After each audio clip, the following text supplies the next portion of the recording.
Sa ibang balita, naghain ng reklamong cyber libel ang actor TV host na si Vic Soto laban kay Daryl Yap, ang direktor ng pelikulang The Rapists of Pepsi Paloma.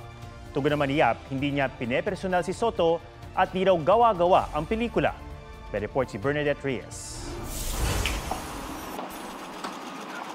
Personal na nagtungo ang aktor at TV host na si Vic Soto sa Office of the City Prosecutor ng Muntinlupa upang maghain ng 19 counts ng cyber libel.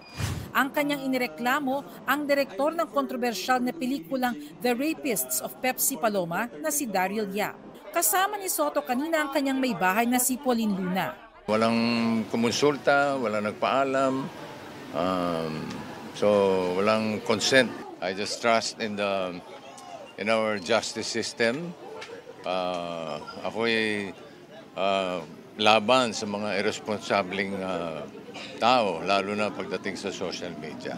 Si Pepsi Paloma ay isang aktres noong dekada 80 na nagreklamo noon ng panggagahasa. Kamakailan, inilabas ni Yap ang trailer ng kontrobersyal na pelikula kung saan binanggit ang pangalan ni Soto kaugnay ng kaso. Kalakip ng reklamo ang civil damages o paghingi ng danyos na katumbas ng 20 million pesos. Bago ang paghahain ngayong araw ng reklamong cyber libel, nauna na naghain si Soto ng petisyon para sa writ of habeas data. Dito ay tinanggi niya ang lumabas na aligasyon sa pelikula, labag daw sa Data Privacy Act ang ginawa ni Yap na pagproseso sa kanyang sensitive personal information. Dahil inamin daw ni Yap na ang kanyang pelikula ay tungkol sa rape case na inihain ni Paloma laban kay Soto. Sinadya raw ni Yap na hindi isama sa mga teaser ng pelikula ang impormasyon na na-dismiss na noon pa ang naturang kaso. Mula rin daw nang lumabas ang teaser ng pelikula, nakatanggap na raw siya, kanyang asawa at anak na mga banta. Sa ngayon nakakatanggap ng mga rape threats yung asawa niya, binubuli yung kanyang anak sa eskwela. So, kailangan umaksyon talaga. Ngayong araw, lumabas na ang order ng Muntinlupa Regional Trial Court Branch 205 kaugnay ng hinaing writ of habeas data ni Soto kung saan hinihiling niya na ipatigil ang pagpapalabas ng anumang videong lumalabag sa kanyang privacy kabilang na ang teaser ng pelikula.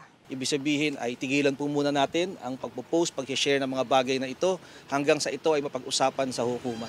Sa isang pahayag, sinabi naman ni Yap na hindi pa niya natatanggap ang kopya ng reklamo ni Soto. Pero anya, lahat daw ng material na kanyang inilalabas ay nakadokumento at hindi gawa-gawa para makapanira. Hindi rin daw niya pinepersonal si Soto. Naglalahad lang daw siya na nangyari at naisa publiko ito noon. Malaya naman daw na magsampa ng kaso ang sinuman gaya raw ng sinampang rape case noon ni Paloma.